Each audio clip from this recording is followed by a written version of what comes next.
Hello again, lads. This is a 2017 Peugeot Partner. Okay. Inside in the car, we have a triangular warning light on. I'll turn off the car and keep you on that little display there. Engine fault, repair needed. Car starts fine. Check engine light goes out, but we're left with that and that message. Now, intermittently, I think she said that she has seen an engine light on, but they're the faults anyway. No drivability issues, just warning lights and message on the dash. So, actually leave it running actually.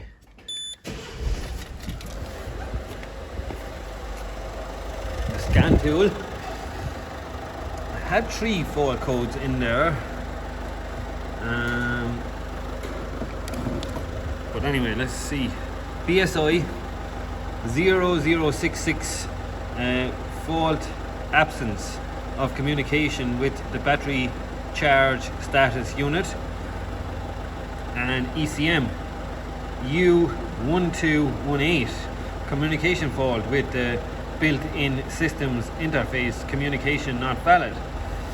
Okay, so under the bonnet here, I removed a few covers covering the battery.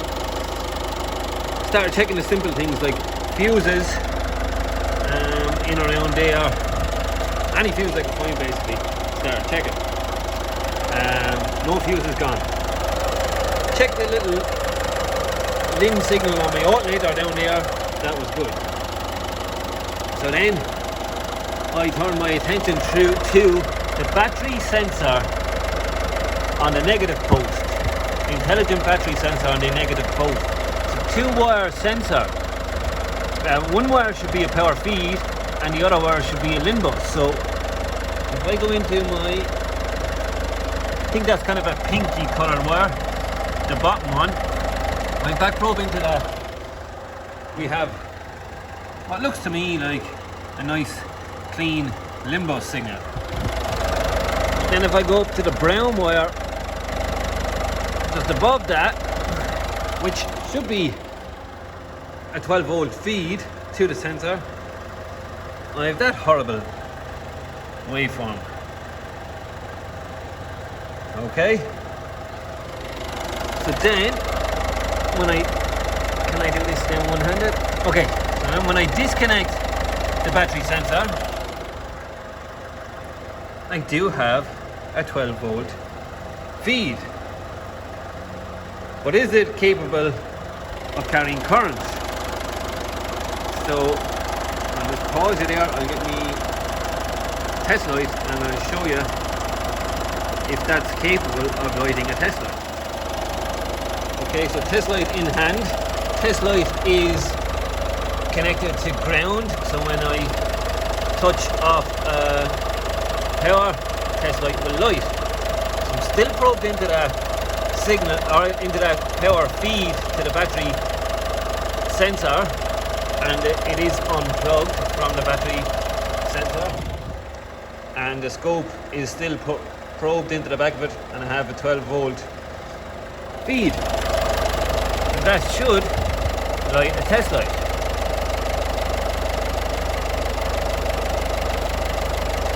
But it does not. Test light is working. So I've got a bad power supply to this intelligent battery sensor. Connect it back up again. And there's the horrible signal.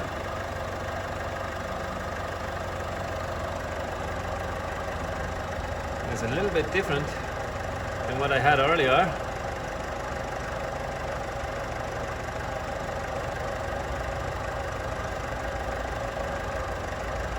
So am I after disturbing the wire here or something?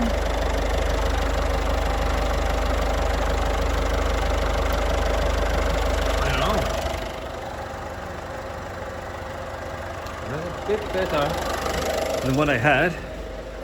Let's turn this car off. Start it back up again. Still have all the faults.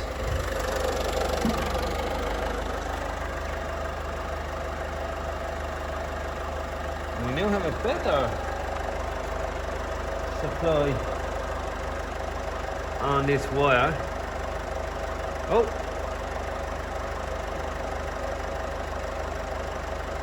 so me moving the wire here seems to be doing something.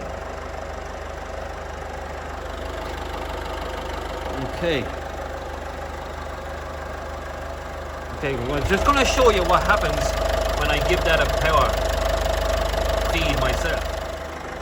Right, lads, I think I'm very close to the problem now. So I am connecting battery sensor wires on the back of it. I'm back plugged into the back of it. Close to 0 volts there on that. My hand is just on them. I strip back the wire. There they are. It seems to be when I'm just messing with pulling at them wires, it's kind of going all over the place. So is it just where it's kind of sinking in? Oh, no, yeah, maybe. Is that a little... Is that a mark on the wire there? Can I show you that? I think it could be. Can I zoom in on... Oh, sake. Can I zoom in on that little mark?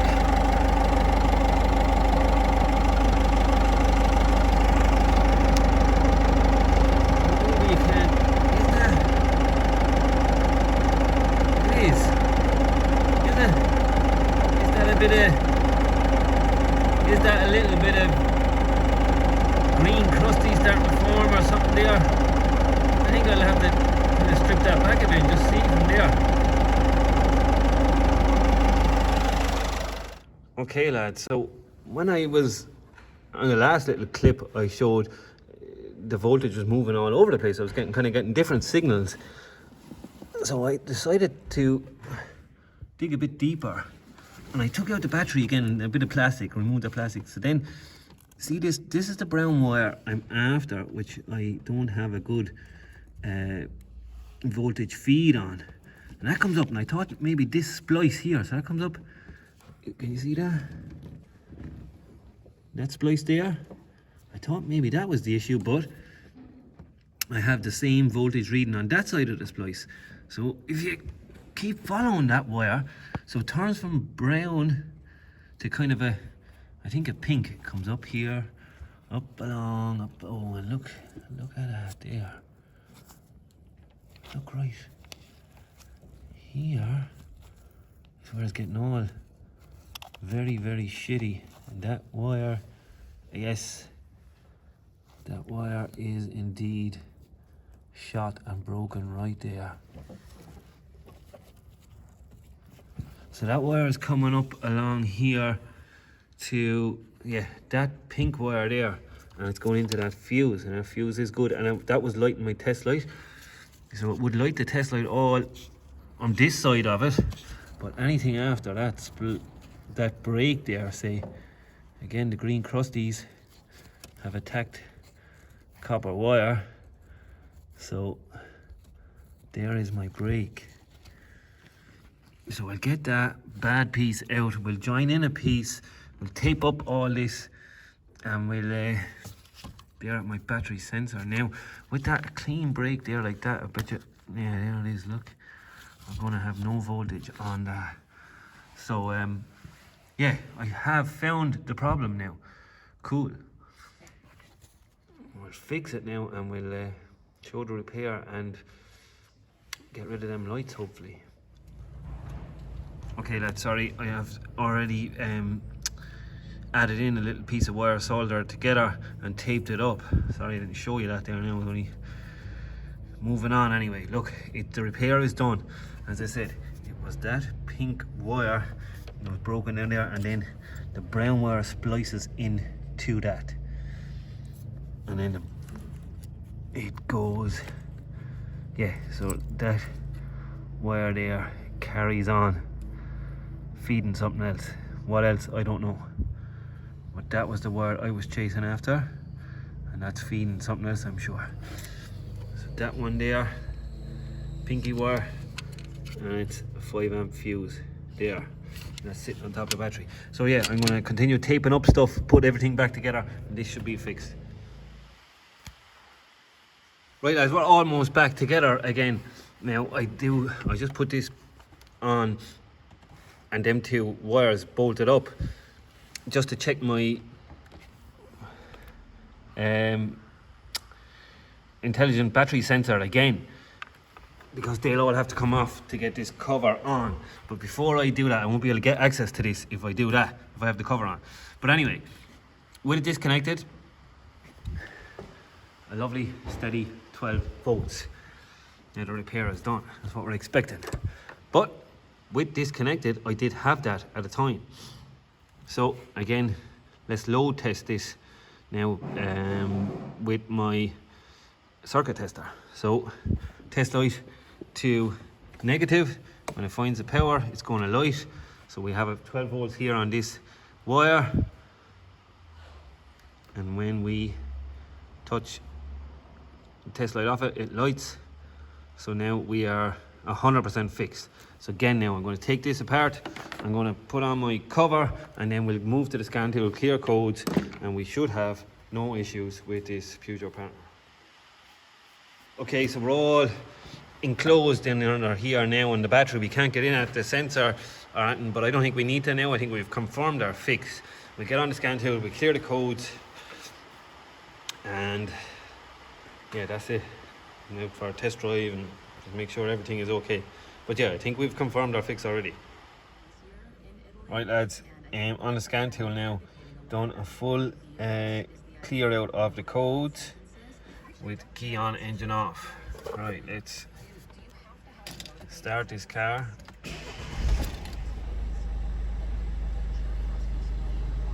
Engine light goes out, no warning triangle light on. I'll keep you tuned in. Car off, on, start, no message there, where if you remember it was saying engine in need of repair. So we are done lads. That's a fix. So broken wire for the intelligent battery sensor on this 2017 Peugeot partner. Right, hope it helps lads. Thanks again for watching, and see you all again soon next one. Bye.